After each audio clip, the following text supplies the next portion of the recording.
ये है कि प्राइम मिनिस्टर मोदी ने जो खिताब किया आज, उसके अंदर वो कह रहे हैं हम न्यूक्लियर रिएक्टर्स बनाना चाहते हैं और वंदे मातरम भी गाया गया है जो कि आज तक पहले नहीं गाया गया।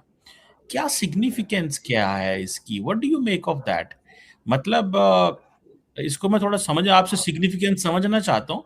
एक तो ये 5 न्यूक्लियर रिएक्टर्स मतलब क्या न्यूक्लियर में कोई नया धमाका करने जा रहे हैं या ये सिर्फ सिविलियन पर्पसेस के लिए हैं? और दूसरा ये जो वंदे मातरम का गाया जाना है इसको सारा इंडिया तो ओन नहीं करता।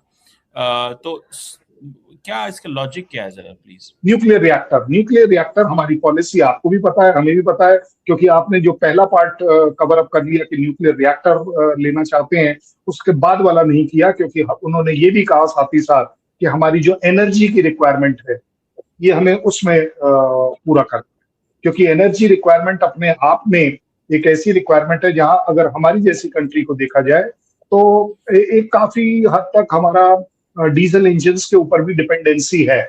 और उस डीजल की अगर हम बात करें तो तकरीबन हमारी जो ऑयल इंडस्ट्री है उसका 80% बाहर से आता है।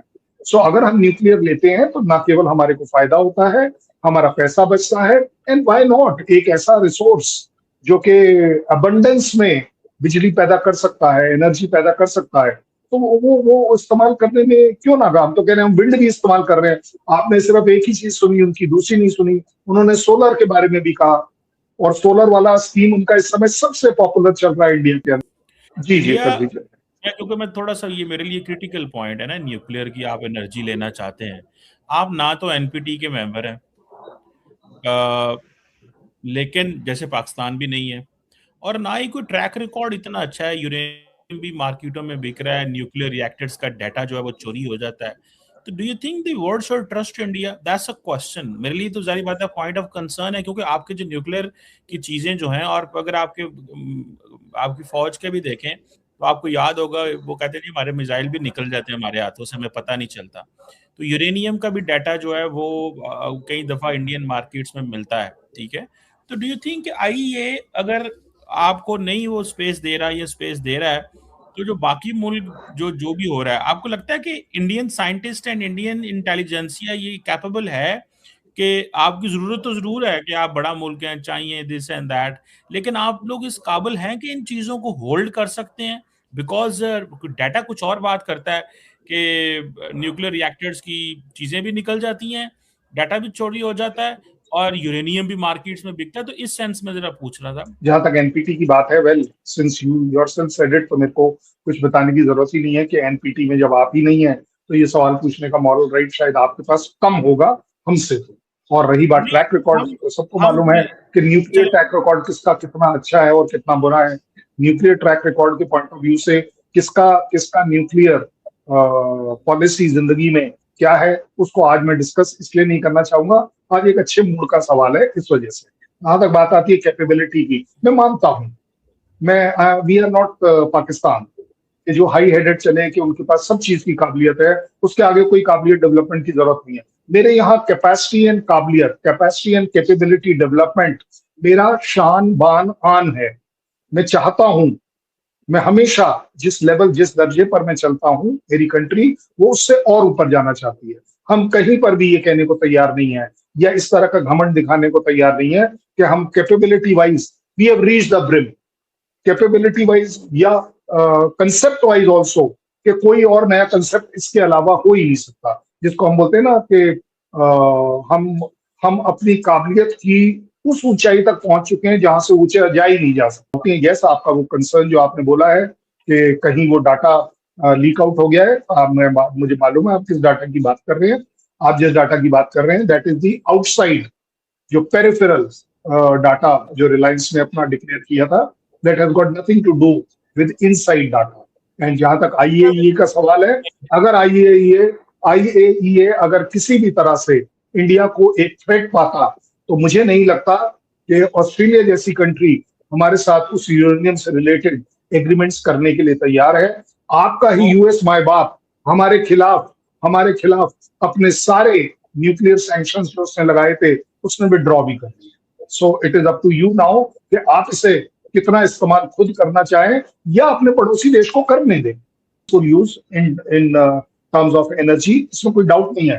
और तो जब दोस्तों 15 अगस्त वाले दिन हमारे पीएम मोदी साहब ने एक अनाउंसमेंट की है कि हम जो है अब न्यूक्लियर रिएक्टर बनाएंगे, और ये 4 या 5 की उन्होंने संख्या बताई है कि इतने हम न्यूक्लियर रिएक्टर बनाने वाले हैं। अब इस चीज को लेकर पाकिस्तान जो है बहुत हैरान परेशान है, और खासकर हमारे आईएसआई एजेंट कमर चीमा साहब, वो तो बिल्कुल मतलब अब पीछे ही पड़ गए हैं। उन्होंने जो है कर्नल साहब से पूछा कि भैया आप बताइए कि जो है कैसे आप कर लेंगे, आपके यहाँ जब कोई कैपेबिलिटी नहीं है, आपके यहाँ मतलब साइंटिस्ट नहीं है, आपके यहाँ कोई सिक्योरिटी नहीं है परमाणु को लेकर। तो अब उस पर जो है उनकी धुलाई करते हुए हमारे कर्नल साहब ने उनको उनकी क्या औकात दिखाई है वो आपको दिखाते हैं। और अब आपको बताएं कि इनको जैसे मतलब इनके यहाँ पर एक तेजस विमान गिरा था, तो उसको लेकर ये कह रहे हैं कि जब आपके यहाँ मिसाइल नहीं संभल पा रही है तो आप ये परमाणु कैसे संभालेंगे। कोई फाइल लीक हो गई थी परमाणु की, उसको लेकर इन्होंने चिंता जाहिर की है। तमाम ऐसे 2-3 टॉपिक्स, और फिर उसके बाद में क्या आपके पास वैज्ञानिक ऐसे हैं कि आप कर पाएंगे कि नहीं कर पाएंगे। तो उन्होंने जो उनको बताया वो तो बताया, लेकिन उसके अलावा अब इनको हम अपनी तरफ से बताना चाहते हैं कि भैया आप अपनी देखो, अपने यहाँ पर देखो। अब आप तो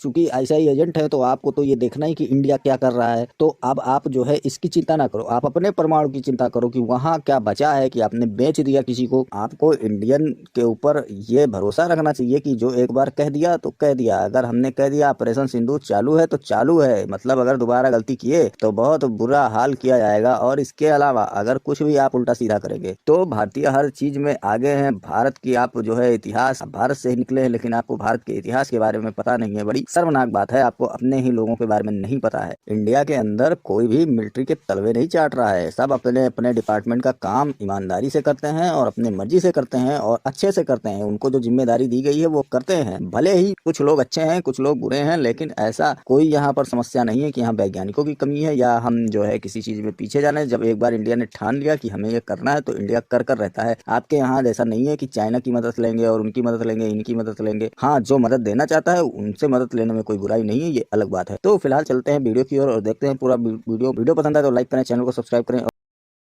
जब मैं एम्बिशन करता हूं तभी उससे रिलेटेड काबिलियत बढ़ती है लोगों की। ये इंसान की फितरत में है कि जब आप किसी चीज को एम्बिशन के तौर पर लेते हैं तो आप अपनी काबिलियत, अपनी औकात और हर चीजों को बढ़ाते हैं। जैसे कि इस समय आप इस न्यूक्लियर वाली बात कर रहे हैं, मैं अपनी इकोनॉमी की भी बात कर सकता हूँ कि मैं उसको भी बढ़ा रहा हूँ, मैं अपनी डिफेंस टेक्नोलॉजी को भी बढ़ा रहा हूँ। मे भी मेरी वो डिफेंस टेक्नोलॉजी उस लेवल की नहीं है जहां पर कि हम 6th जनरेशन की बात करें।